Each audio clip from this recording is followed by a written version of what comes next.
Hello there, welcome back to the booth here at Pro Tour Ixalan. That's Simon Gertz and I'm Marshall Sutcliffe, and we are all set to go for the first round of action. We've got a little bit of a team grudge match here. We've got a member of Team Genesis and a member of Team Musashi ready to fight it out down in the feature match area. Let's head on down. It's time for round number one.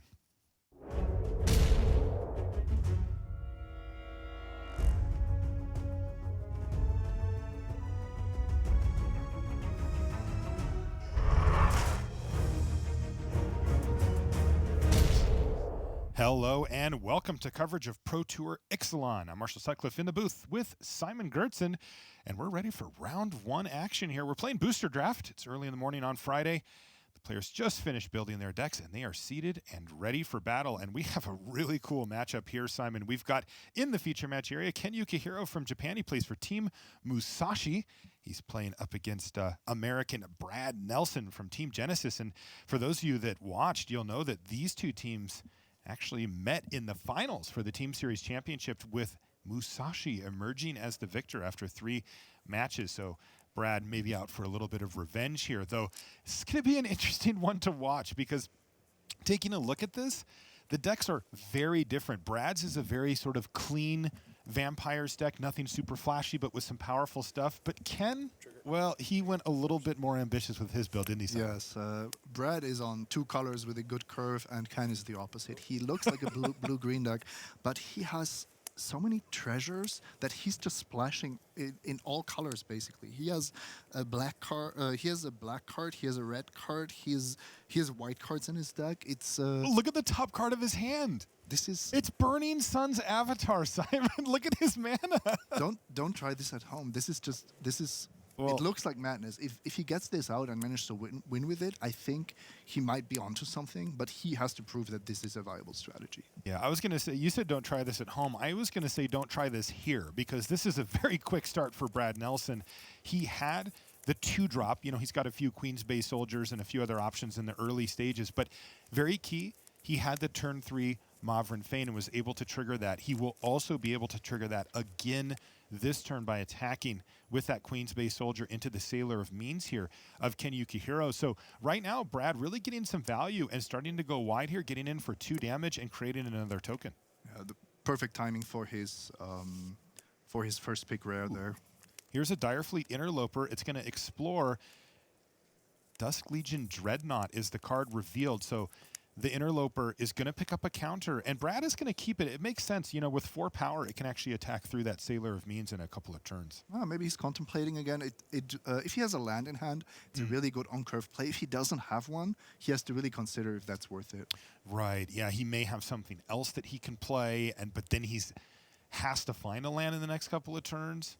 And I think he's actually going to end up putting that in the bin, Simon. Yeah. Does signal that he doesn't have another land, doesn't it? All right, let's see what Ken Yukuhiro finds now with this rather crazy deck. I mean, we weren't expecting blue-green 4-color decks, but we did speak about the need to salvage certain drafts.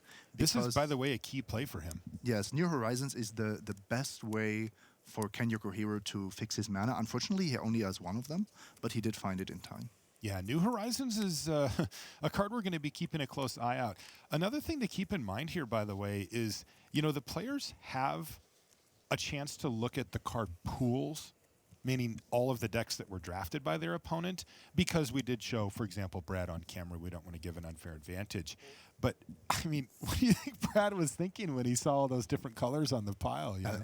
Maybe he connected the dots, but I would be very surprised if Brad is expecting Burning Sun's avatar to make an appearance out of this blue-green deck.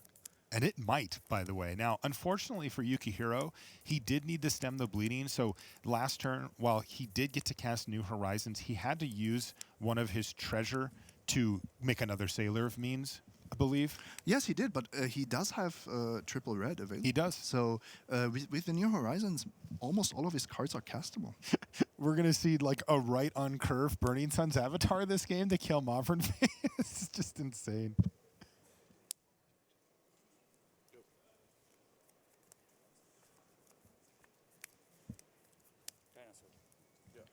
Oh, and here's another way that he can make mana. And there it is, Burning Sun's avatar on the stack. And Brad just goes, sure.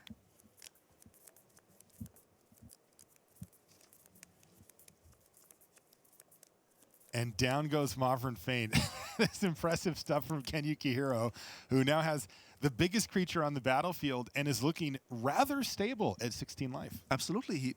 He doesn't have to fear the curve of Brad because his 6/6 is just the dominant force on this battlefield. We've talked about how clunky removal is, which means players, and Brad we saw drafting, don't value removal that highly. So how do you get through a 6/6 once it's down? This reminds me of my Pro Tour days. You know, you come into a draft, you have your strategy, you get into a tribe, you think that's fine, and then your blue-green opponent just casts Burning Sun's avatar, and you're like, welcome to the Pro Tour. Oh man, you get something to think about on the plane ride home. Now this is probably quite powerful here for Brad. He's got Heartless Pillage in the main deck, and it can be pretty hard for decks like Ken's to maneuver their 4 colors to be able to actually cast everything. And look at this, 2 solid spells out of the hand for Ken Yukuhiro. He's left himself with just 1 card left. Yeah, Ken deployed that land so that he didn't have to sacrifice the treasure. That's right.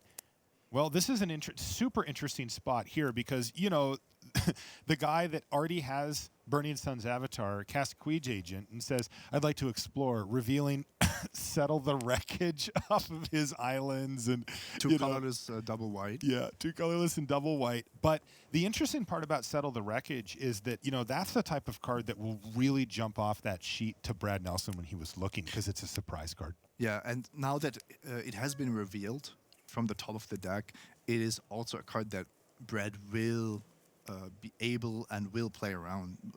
This is not something where we will see Brad just attack with all creatures, losing all of them to a single card. Yeah, now this gets really interesting to me, though, because Brad will know about Settle the Wreckage in hand, but he still has to maneuver around it. How good is Settle the Wreckage, even if you just go, here, I have this?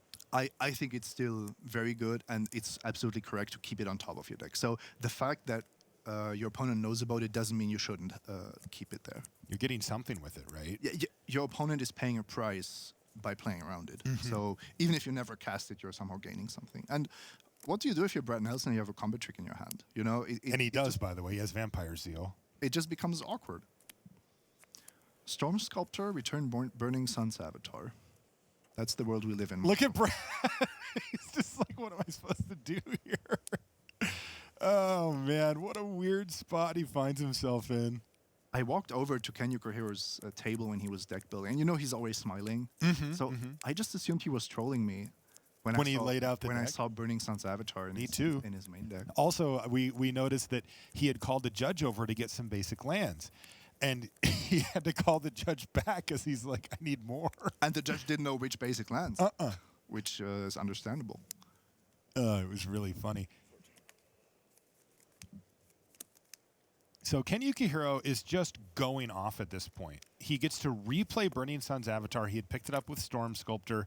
He's attacking with the Storm Sculptor now and making life incredibly difficult for Brad Nelson, who just really doesn't have any way to get through, and his board looks terrible. 2 vanilla 2/2s, a couple of tokens, and now he has a Hammer Skull. This is just not coming together for him in any real way. Brad has drafted a reasonable deck, and he wants to be the aggressor in almost every game he plays, and this is clearly not the case anymore. He only got Ken down to 16. Ken has a bunch of 4 and 5 toughness creatures, so he can do whatever he wants, basically. Uh-oh, looks like Ken's ready to end this game here. He's going to attack with the Queen's Agent, everything. And you know what? Brad just says, yeah, I've had enough. You get to cast Burning Sun's avatar twice in your blue-green deck. I'm going to go ahead and pack them in. And that was Ken Yukuhiro, perhaps our savior, showing us the way here in Ixalan with a 4-color treasure-based deck. We'll see if it can get the job done. We'll be back with more Magic after these messages. Check out Ixalan Booster Draft Leagues on Magic Online. Draft anytime, play anytime. Available now. For more information, visit mtgo.com. A your game with Ultra Pro Magic the Gathering accessories. Find the best Magic art on card sleeves, deck boxes, playmats, and more. Visit ultrapro.com to learn more and find a retailer near you.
And welcome back to the feature match area here in Albuquerque, New Mexico. Marshall Sutcliffe in the booth with Simon Gertzen.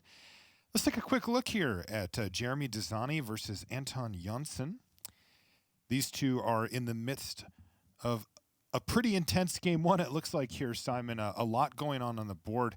Jeremy Dasani, of course, plays for Team Connected Company, one of the really cool teams out on the Pro Tour with players represented from 3 different regions of the world. On the other side, of course, Anton, the Hall of Famer from Sweden, doesn't play as much as he used to, but still got it. He came out to GP Phoenix on the way here last weekend and just made the top 8. One of the most feared limited players during his reign, during his time. Mm-hmm. And it looks like a very classical Ixalan matchup here. We have a very token-heavy Black-White Vampire stack for Dasani, and the +1/+1 counter theme of Merfolk really shining. Ooh, Deadeye Tormentor looks like it's really casting a dagger here as Anton's down to 1 card left in hand and is going to be forced to discard it. Verdant Rebirth, though, I suppose not super important, though it does represent a card for him. So now he's just cold top decking. He's found, well, the exact thing he doesn't want to see at this point, a forest off the top of the library. Though, are the players currently at parity? That Jade Guardian does seem to be holding down the ground pretty well. Yeah, it's almost impossible to remove for a Black-White deck. So Anton, even though being on 5, he does hold the fort here. Ooh, Pirate's Cutlass, though, for Dasani. He can choose between one of his 2 creatures to equip that to for free. He's going to go for the Cutthroat. You can see that things have gotten bad for Janssen. He's left River Sneak back to block. That is not where you want to be. No. If you have to start blocking with these mostly aggressive decks, it usually means that you are at a disadvantage. Well, the good news here for Janssen is that he does have the ability to still use that Jungle Delver to make a trade.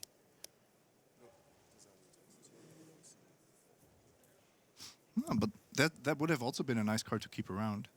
Definitely. I wonder if he had played his land. Could it have gotten big enough? No, not against the Cutlass. At any rate, an all-out attack here from Jeremy Dasani signals the end here of game number 1. Anton Janssen loses that one, and we're going to jump back to our main match here. Ken Yukuhiro, by the way, plays for Team Musashi, and it must be said, if it ain't broke, don't fix it. They brought all 6 players back after having won. They're, in fact, the only team to have done so. Mm-hmm. Interesting. Yeah. And I understand if you win the series, you don't need to change your team. No, apparently not, and they understood that too. And here we go again. By the way, the perfect hit for Ken, not settle the wreckage as a perfect hit, but just the fact that that he hit at all with that diviner means that the Raptor companion is just brick walled. Getting the counter, and maybe you can put that card into your graveyard if you cannot, if you're not expecting to get double white anytime soon. Right, which, there's a good chance that that's the case. Oh no, Brad Nelson, who by the way is on a mulligan to 6 here, has double Raptor companion against 2 1/4s. This is just a disaster from Brad's perspective. He has no discernible aggressiveness, attacks, anything at this point. There's the Burning Sun's avatar. Oh, man. And Ken built his deck to be good against 2-drops. So he played Uncharted Territory, had to name Dinosaur, right? Yeah, to get Burning Sun's avatar. I mean, it gives it to him now. Like, he can take out that Duskborn Sky Marcher or one of the smaller creature, or one of the ground creatures, I should say. Did Ken break it? At least this draft, it's looking very strong. This is only round 1. He will have to show that this can beat other decks in the format as well. But look at the spot that Brad's in, double blocking with your 3-1. Oh, it's just a nightmare here for Nelson. It is interesting to see the different directions that these players took. Ken going for the most powerful possible build that he could, while Brad actually made a lot of decisions in the draft to make his deck less powerful but more mana efficient, more low to the ground. Which is what people have been suggesting to do in this format. That's right. What I'm really interested in is to see other decks. Wow! Brad just conceded. Ken Yukuhiro wins the match 2-0. Sorry to interrupt you there, Simon, but man, that thing just ended in a real quick hurry. Burning Sun's avatar out of the blue-green deck. And look at Ken smiling. He's so happy. I might have to come out of the booth to go try a new draft strategy on Magic Online. This is all I really want to do anyway. Yeah. I feel like Ken's giving me the green light. Oh, boy. Now, welcome to the expert seat at the Pro Tour, Simon. So what's going on this board state, Yeah, buddy? just a bunch of creatures. All right. Well, it looks like it ended anyway. How in the world, though, did he get 5 3/3 dinosaurs? Was there a Hawatli? I would assume that those dinosaurs just won the game. Man, so that was Yuki Ichikawa picking up game number 1. By the way, of note here, Yuki Ichikawa, of course, a teammate of Ken Yukuhiro. So both of them doing pretty well here. And now the big question is the deck of Ken Yukuhiro, is that maybe a team strategy? Something that they have developed together? Or is that just a single person doing something that they thought might work? Please say it's true. That would Simon, be amazing. Can you imagine? I just need this. Like a late format, Yuya complete Watanabe shift. in round 3, just casting, I don't know, double black cards out of his blue-green deck. That would be something. Oh, by the way, Chad has our back. Thundering Spineback. Of course. So tons of mana plus Thundering Spineback was the recipe there, which makes sense. I thought I also saw a Regisaur Alpha. Oh, so, yeah. So these 3/3 Tramplers also have haste. Indeed. Well, and they're 4/4s. So I'm actually kind of surprised that game went that long, like just at a snapshot, Yeah, sometimes when you're in such a dominant position, you actually know there's nothing your opponent can do. It's just a matter of playing around, maybe a settle the wreckage, and that means the game takes a bit longer, and ultimately your opponent is just seeing if they get any more information from what you're playing.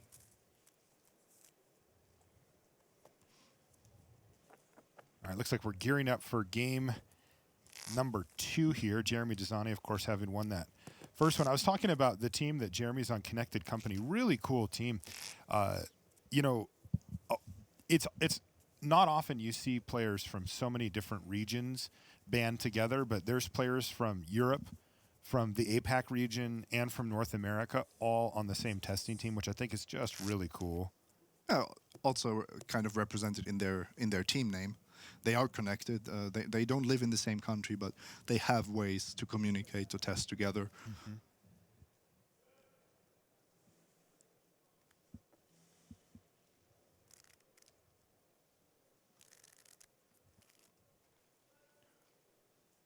Our new Hall of Fame member, Martin Juza, tweeted about the fact that Anton Johnson was one of the players that he looked up to when he was basically a child, a young boy, looking at Pro Tour results and how good players were at Limited, and Anton was one of the best ones. So it's kind of coming full circle here. Anton coming to the Hall of Fame induction ceremony of Martin.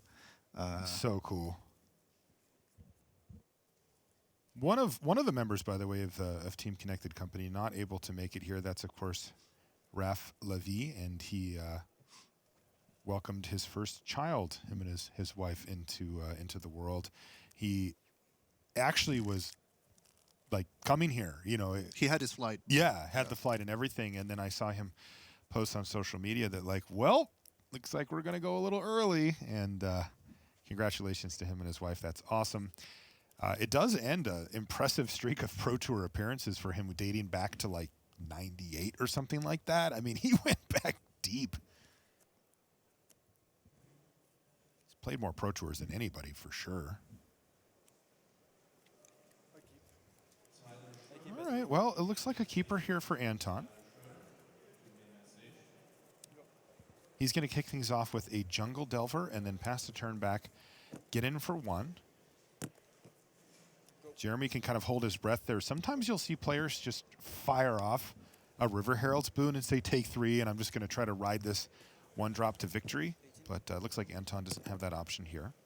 Oh, and also didn't have a two drop, so if he had the River Herald's Boon, we would most likely have seen it. Right. Three drop, though.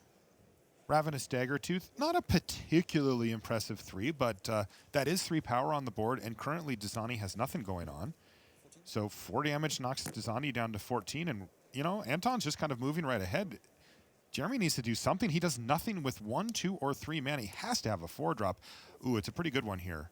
Yeah, but is it? I don't think it's good enough. I agree. On the draw, not doing anything for 3 turns, I think is not something you can do. Also, his hand is not very strong. He has mostly lands in hand.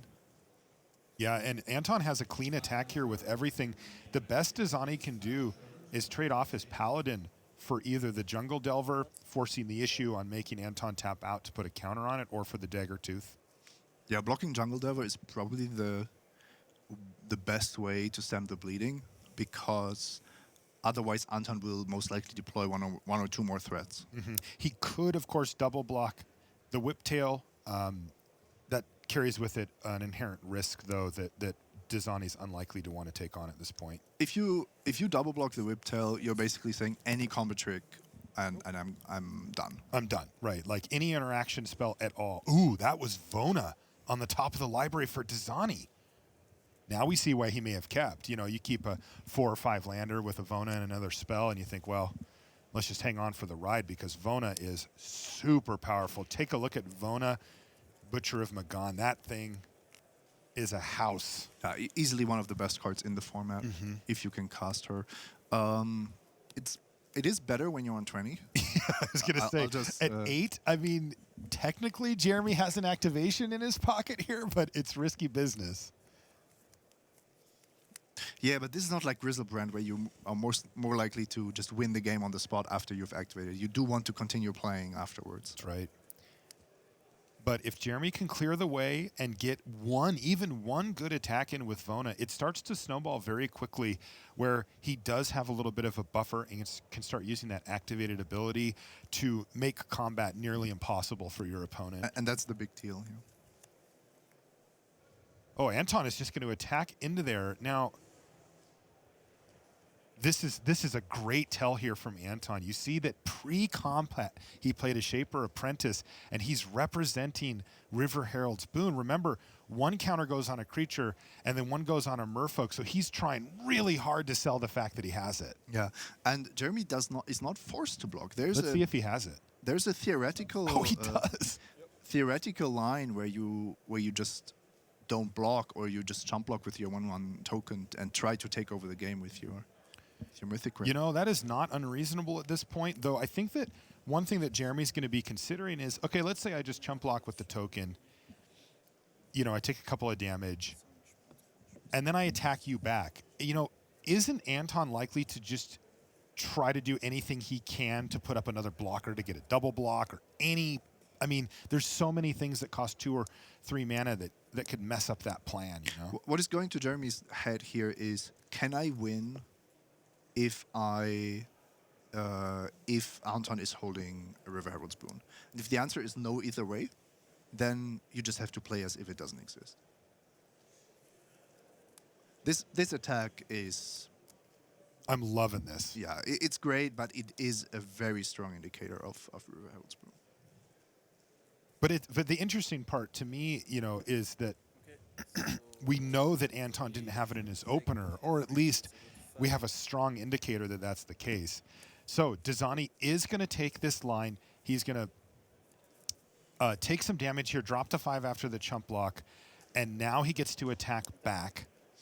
And since Anton did already use up his mana, he does not have a double block lined up, and Dasani's right back up to 9.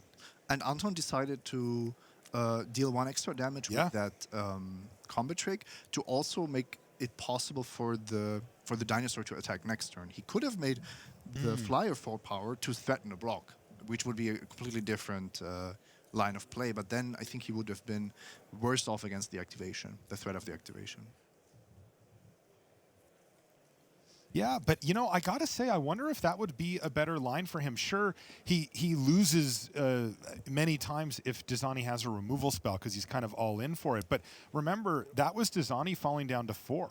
Exactly. Like, he did not have an attack with Vona in that case, and that's kind of where you want to be. How valuable is that 1 die we see there going to be compared to the alternative? Right, so let's find out. We get to explore this. Dasani, though, with a very strong turn, adding 2 creatures to the board.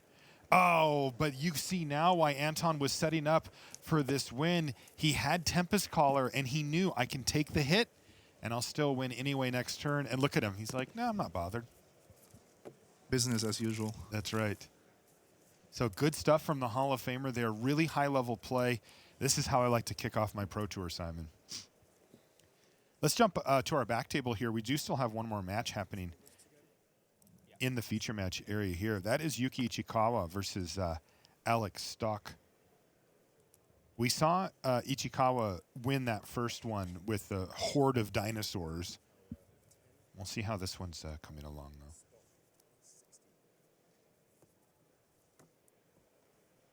All right, this one has a lot of permanents, but most of them are lands here, not nearly the built-out board we saw before, Simon. This is probably favoring the dinosaur deck just by from a matchup perspective, because the red-green dinosaur decks are built to go long. Right, and we saw that Ichikawa has the tools to win the extreme late game. And apparently there's a Settle the Wreckage. Do you see that on the top of the graveyard there for Alex? So Yuki probably just lost 2 or 3 creatures to that. Hey, he made a little dragon. Cobbled Wings on a dinosaur token is going to get him in for 3. It's a good sign for Ichikawa that he can afford to attack there, but he does have to be careful not to overextend. That's right. You see Yuki being careful not to try to not take damage from that Kinjali Sunwing, the flyer there. As you said, that crew is pinging him for 1 a turn minimum. Telenali's Knight, sure, he has a dinosaur. Problem is that there's now 2 4 toughness creatures up for Ichikawa. And it's just going to be hard to get through. One of them has reach. The other one can even get flying thanks to the Cobbled Wings. Yeah, 4 toughness creatures, the bane of the aggro decks. Definitely. Yeah, when you play an Ixalan's Diviner, The difference between when you hit and get the counter and not is massive. In fact, it's so big that many players just don't like the card much because when you don't hit, it's so much worse. A free land is nice in the early game, but in the late game, it's not going to win you the game. So. Right. Yeah, a Dune Beetle would go quite nicely, I think, in this format, but get it all the time. Okay, well, Alex Stock has really continued to build out his board here. A Thrash of Raptors. That actually does threaten to start attacking, and Yuki really can't take much of a hit at all. The Lightning Rig Crew is a very real clock here that Yuki is currently beating, but is precarious. He doesn't want to take any combat damage. Right. Because 2, 3, 4 damage is just means any pirate can close the game. Yuki feels like he needs to keep attacking with this dinosaur, though, to keep the race in his favor. Oh, boy. He's not the only one who's developing his board. Sun-Crowned Hunter Ichikawa threatens a nasty attack next turn. But in the meantime, can Alex get in for an attack with the Thrash of Raptors here? You know, maybe combine an all-out attack here with an activation. He's going to have to do the math. Feels like there's enough toughness on Ichikawa's side that he can survive, though. Yeah, and Ichikawa was aggressive enough that he's now threatening lethal on the crackback. Mm-hmm. So Alex is going to run the numbers here. His biggest threat is the Thrash of Raptors. It's a 5/3 with trample. But he also has some pretty nice attackers to go alongside it in the form of a 2/3 flyer and a 3/3 Tilonali Snipe when it attacks. So he could attack for up to 10 damage, but Yuki really does feel like he's got the shields properly up here with the 2 1/4s, both of them that can block flying if needed.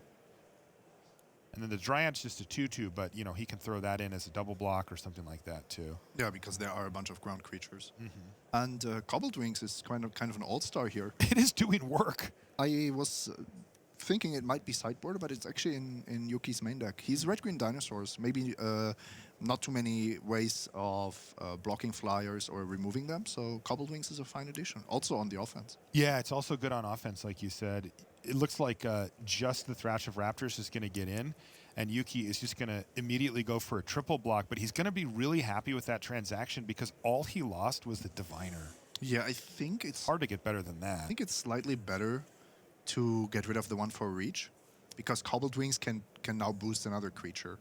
So maybe you're giving up a little bit of equity there. Mm-hmm. In the meantime, Ichikawa is going to suit up that dinosaur token again and now attack with both of them. And he's really put Alex in a tough position here.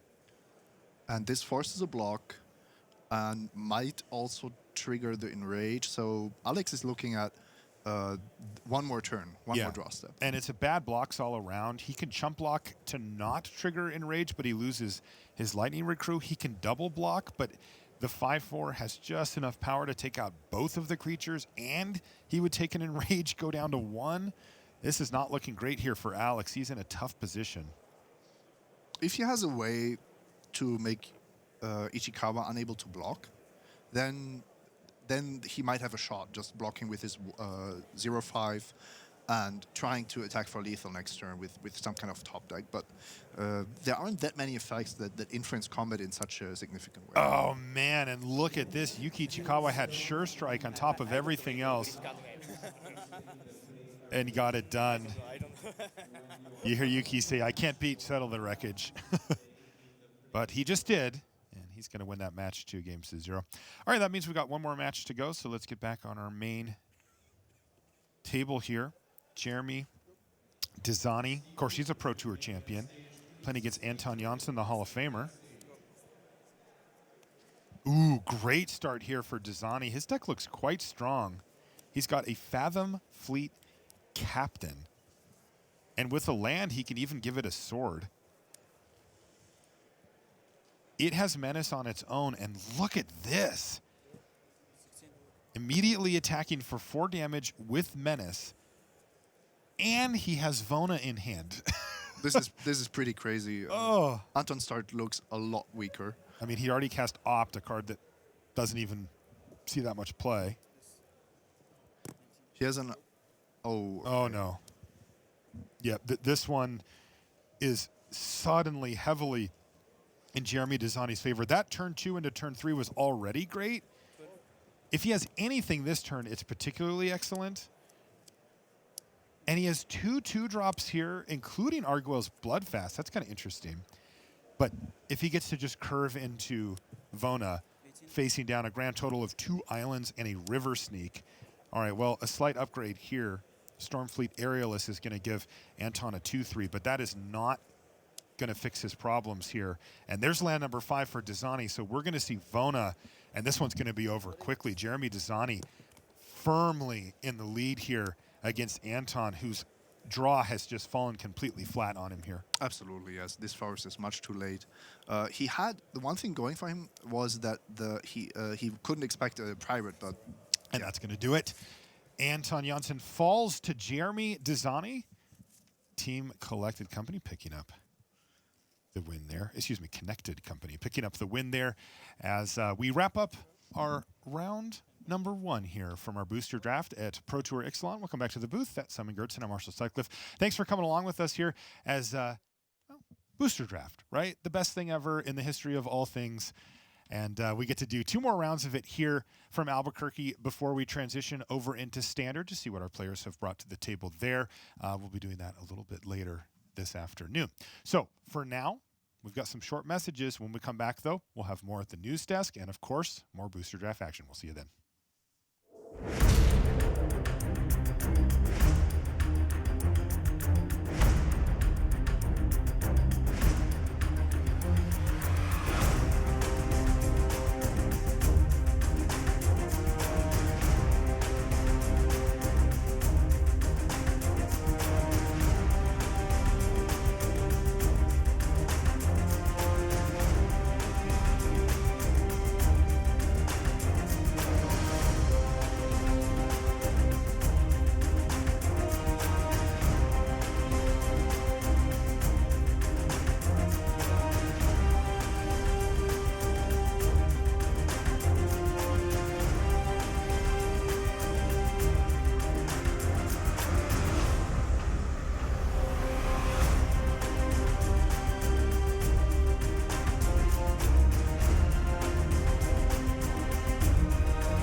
Hello and welcome back to the news desk. Maria Bartholdi here with you. Round 1 is in the books here for Pro Tour Ixalan. Some results very quickly for you. Of course, we saw it on camera. Ken Yukuhiro over Brad Nelson. That Burning Suns avatar splash. Ooh, feels bad, man. Yuki Matsumoto, of course, over Zach West, 2-0. We watched him draft a blue-black Pirates deck, very aggressive, and it turns out that match was very fast. It was over in about 10 minutes. Jeremy Dasani victorious over Anton Janssen, 2-1.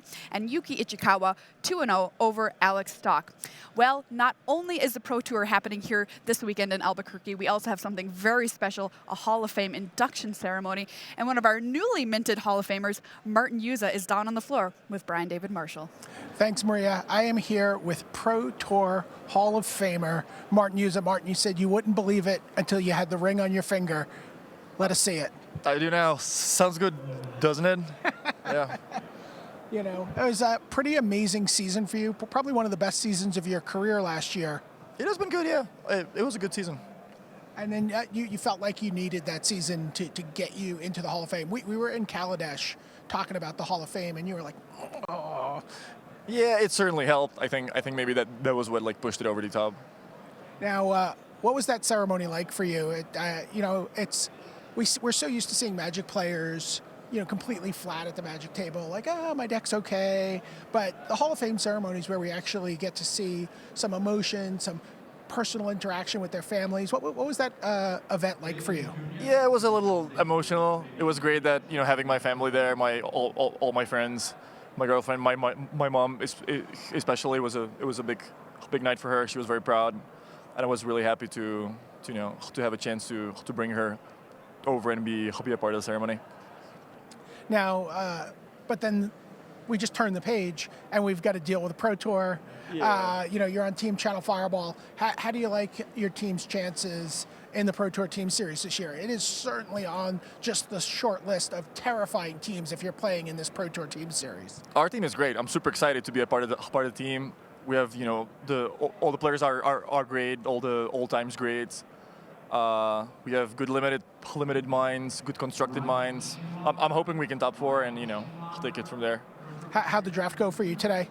I have a good deck, like a red-green dinosaurs. I made one horrible pick during the draft, and I'm like 1 card short of having a really good deck, so that would have been better, but it's an alright deck. I won my first round, so far so good. So far, so good for Martin Yuza in his career. Now a Pro Tour Hall of Famer, 1-0 here at Pro Tour Ixalan with Team Channel Fireball. Thanks so much, BDM. Well, we've got round 1 of the draft in the books here at Pro Tour Ixalan. And if you're sitting there at home and wondering how to draft Merfolk the best way that you can, we've got some people on the job. Paul Chian and Rich Hagen are here to teach us how to draft Merfolk.